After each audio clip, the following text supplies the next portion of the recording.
Hello mga sis! Ito nga pala ang day 1 ng aking vacation sa Aomori. Panic talaga ang sis nyo dahil one day before, hindi pa rin ako ready. Nagalit nga ang watot dahil ang dami ko daw dala. Supat! Good morning mga sis! Ayan na nga ang start ng 9 hours na drive papuntang Aomori. 3 hours later, ayan ang aming first stop sa Fukushima. Siyempre, kailangan may moment kay Ultraman with ice cream.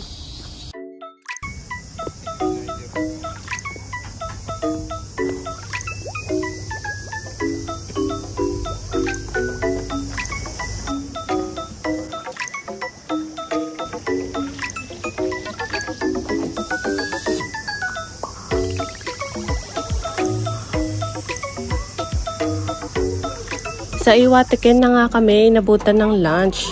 Famous sa kanila yung gyutan, kaya naman ang in-order ko yan, kare with gyutan at yung sawatot ko fish. Maraming mga activities around the area, kaya lang hindi na namin ginawa yan dahil napadaan lang naman kami. Yay! Finally, ito na ang last parking area na pupuntahan namin. Konting-konting kembot na lang, nasa Aomori na kami. Buti na lang, napaka-perfect ng weather. Hindi mainit, hindi rin malamig. So, yung mga oras na yan, bangag na bangag ka na sa biyahe at tulalang-tulala ka na talaga.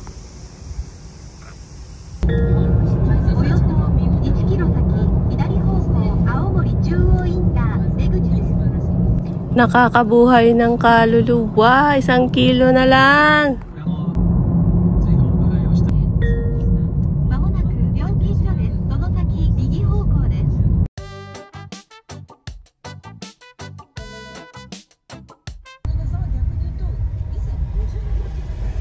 This is it, pansit! Goal na! At hindi na nga kami nagpatumpik-tumpik, nagpahinga lang ng konti. Pagdating ng 6:30, ayan, nakipag-unahan na kaming kumuha ng pwesto para sa Matsuri. Ganyan nga dito mga sis, unahan talaga ng pagkuha ng pwesto. Buti na lang, walking distance lang kami, nakakuha ng magandang pwesto. Kanpai! Otsukare sauce!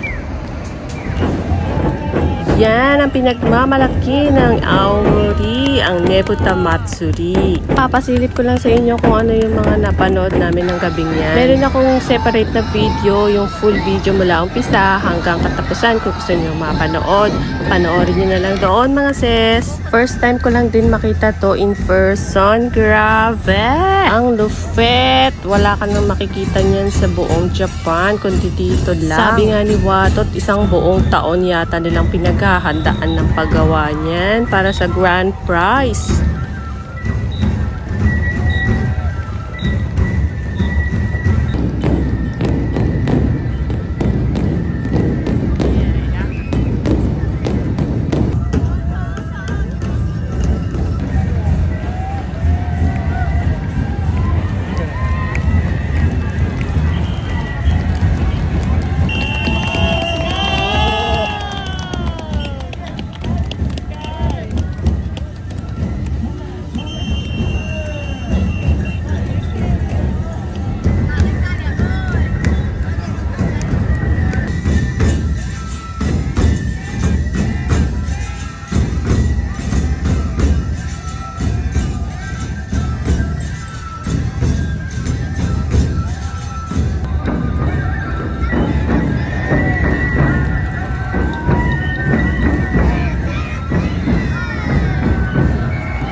mananalo ng grand prize. Ayan! Ang ganda-ganda niyan sa personal.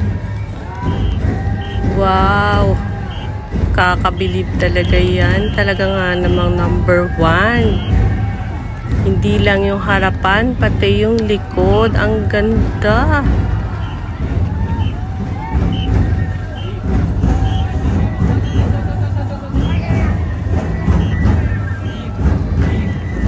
O, diba? Deserve na deserve.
Abangan nyo na lang sis ang day 2 ng Aomori Vacation.